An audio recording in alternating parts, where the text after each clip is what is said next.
नमस्कार। आप सुन रहे हैं न्यूज़ पॉइंट पॉडकास्ट और मैं हूं आपके साथ सुषमा। आज कहानी सीतापुर हत्याकांड की। एक घर में 6 कत्ल होते हैं। पुलिस मौका वारदात पर आती है और छानबीन के बाद कहती है कि इनमें से 5 कत्ल हुए हैं, जबकि छठे शख्स ने 5 लोगों का कत्ल करने के बाद खुदकुशी कर ली। इसके बाद लगा कि ये मामला सुलझ गया, लेकिन जब पोस्टमार्टम रिपोर्ट आती है तो खुलासा होता है कि उस छठे शख्स ने अपने सिर में 2 गोली मारी थी और उससे पहले हथौड़े से खुद के सिर पर वार भी किया था। इस तरह से ये पूरा मामला उलझ जाता है। चलिए आपको बताते हैं 6 लोगों के सामूहिक हत्याकांड की खौफनाक कहानी।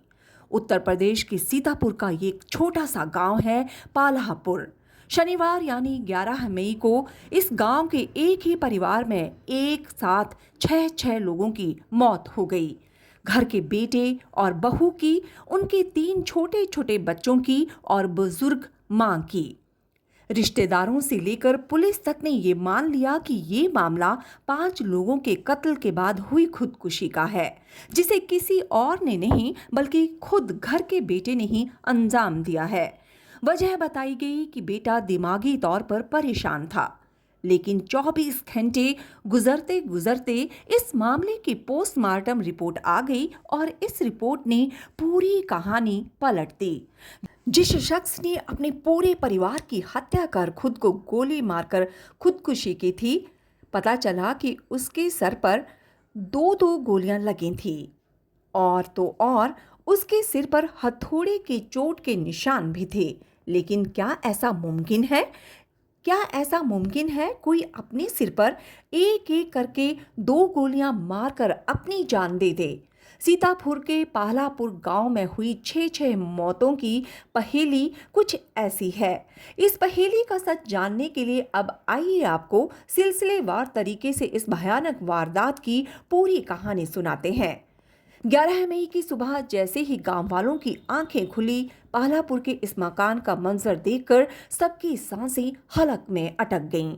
घर के सामने खुली जगह पर 3 छोटे छोटे बच्चे जमीन पर पड़े बुरी तरह से तड़प रहे थे, चीख रहे थे। इनमें से 12 साल की एक बच्ची आरना, 8 साल का उसका छोटा भाई आद्विक और 7 साल की उसकी छोटी बहन अरवी शामिल थी। खून से लथपथ इन बच्चों को पहली नजर में देखकर तो किसी को समझ में ही नहीं आया कि आखिर इन्हें हुआ क्या है। तीनों ही बच्चों के हाथ पांव टूटे हुए थे। कुछ लोगों ने इन बच्चों को संभाला और कुछ हिम्मत जुटाकर घर के अंदर गए, लेकिन अंदर की हालत तो और भी खराब थी। लोगों ने देखा कि घर के अंदर वहीं रहने वाले बाकी के 3 लोगों की लाशें पड़ी थी। एक घर के बड़े बेटे अनुराग सिंह की, दूसरी उसकी बीवी प्रियंका की और तीसरी अनुराग की 65 साल की बुजुर्ग मां सावित्री की। आखिर 10 और 11 मई की दरमियानी रात को इस घर में ऐसा क्या हुआ कि कातिलों ने एक एक कर तकरीबन पूरे परिवार को ही खत्म कर दिया, यहाँ तक कि बच्चों को भी नहीं छोड़ा। फिलहाल यही सबसे बड़ा और अहम सवाल था। खबर मिलने पर पुलिस मौके पर पहुंची और मौके पर ही पुलिस को अनुराग सिंह का छोटा भाई अजीत सिंह भी मिला, जो अनुराग के घर से थोड़ी ही दूर एक दूसरे मकान में रहता है। अजीत की माने तो उसे इस वारदात की कोई जानकारी नहीं थी। उसे तो बस इतना पता था कि वारदात वाली रात अनुराग की अपनी पत्नी प्रियंका से काफी तेज लड़ाई चल रही थी। लेकिन 3 बच्चों समेत कुल 6 लोगों की मौत के इस मामले का सच क्या था, ये एक बड़ा रहस्य बन चुका था। पुलिस ने अजीत सिंह के साथ साथ गांव वालों से भी पूछताछ की और शुरुआती तफ्तीश के बाद इस नतीजे पर पहुंची कि दिमागी तौर पर परेशान रहने वाले अनुराग सिंह ने ही अपनी मां, बीवी और 3 बच्चों की हत्या करने के बाद अपने सिर पर गोली मारकर खुदकुशी कर ली। बताया कि अनुराग नशे का भी आदी था और नशेबाजी, डिप्रेशन और घरेलू कलह जैसी वजहों के चलते उसने इस पूरी वारदात को अंजाम दिया और आखिरकार खुदकुशी करके जान दे दी। शुरुआती छानबीन में अनुराग सिंह और उसकी बीवी प्रियंका के सिर में गोली लगने के निशान मिले।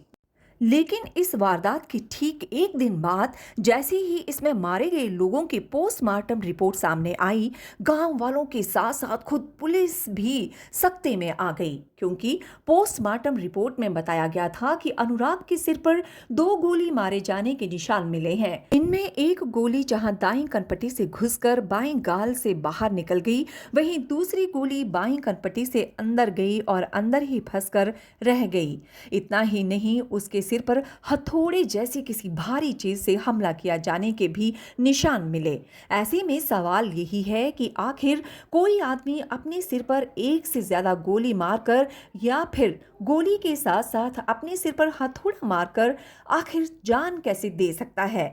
यकीनन ये मामला मर्डर कम सुसाइड का नहीं बल्कि सिर्फ और सिर्फ मर्डर का था, जिसे किसी और ने अंजाम दिया।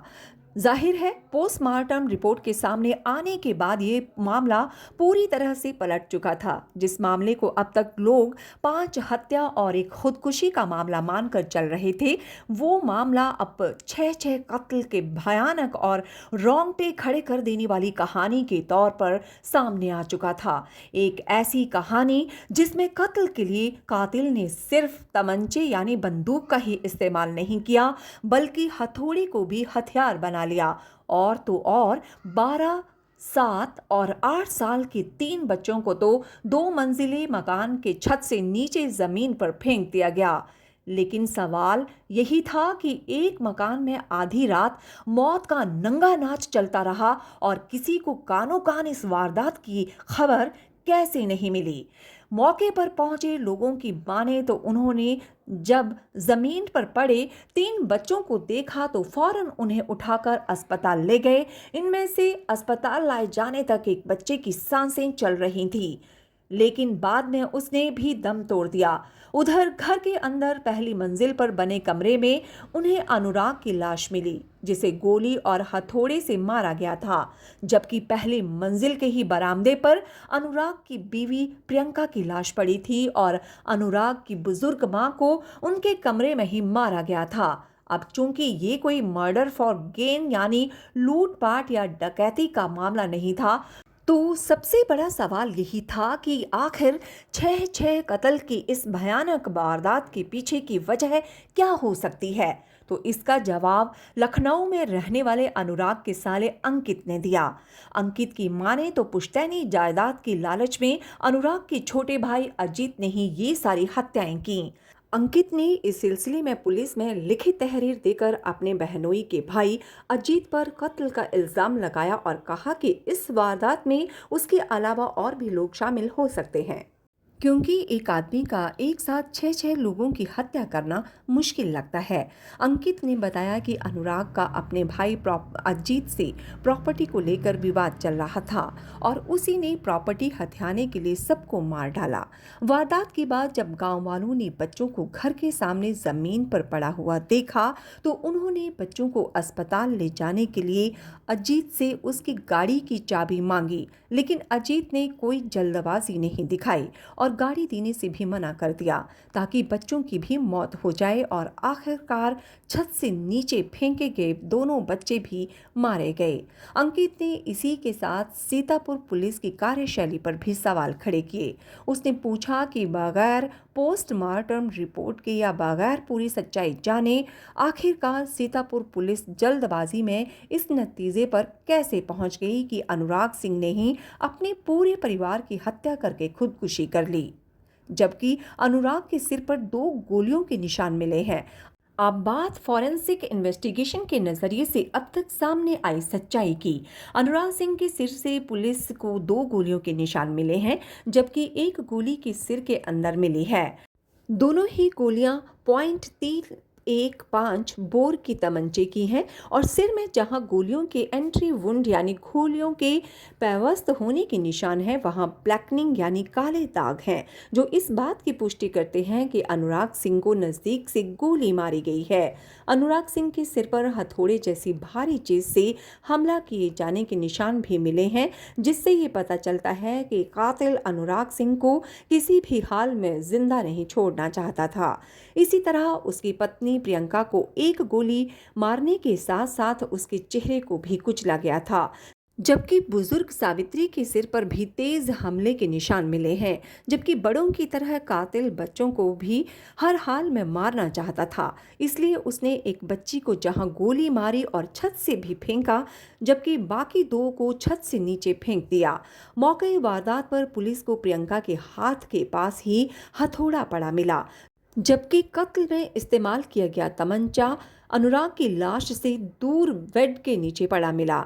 सवाल ये है कि अगर ये मामला कत्ल और खुदकुशी का ही था, तो फिर प्रियंका के हाथ के पास हथौड़ा कहाँ से आया, जबकि तमंचा अनुराग से दूर कैसे था? तो इसका जवाब है कि कातिल ने मामले को उलझाने के लिए सीन ऑफ क्राइम को फैब्रिकेट करने की पूरी कोशिश की थी, ताकि पुलिस की जांच भटक जाए, और काफी हद तक इसमें कामयाब भी हो चुका था। अब बात अनुराग और उसके परिवार की।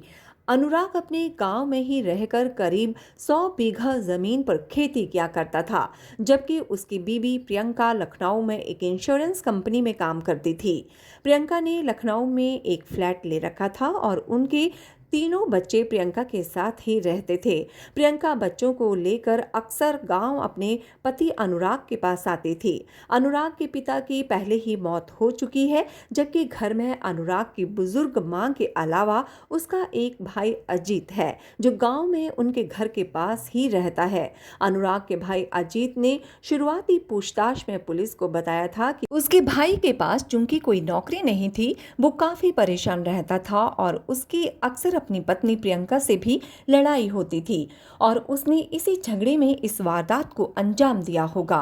लेकिन लखनऊ में प्रियंका के पड़ोस में रहने वाली उसकी सहेलियों की माने तो अनुराग प्रियंका और अपने बच्चों से बहुत प्यार करता था। वो कभी ऐसा नहीं कर सकता।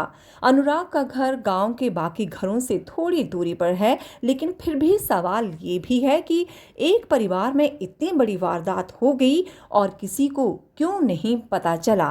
कहीं ऐसा तो नहीं कि कत्ल से पहले मरने वालों को कोई नशीली चीज खिला पिला दी गई है?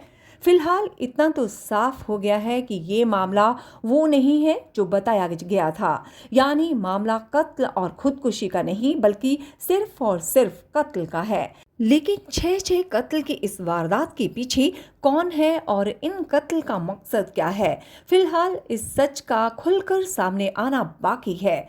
सुनते रहिए न्यूज़ पॉइंट पॉडकास्ट, आपकी आवाज़।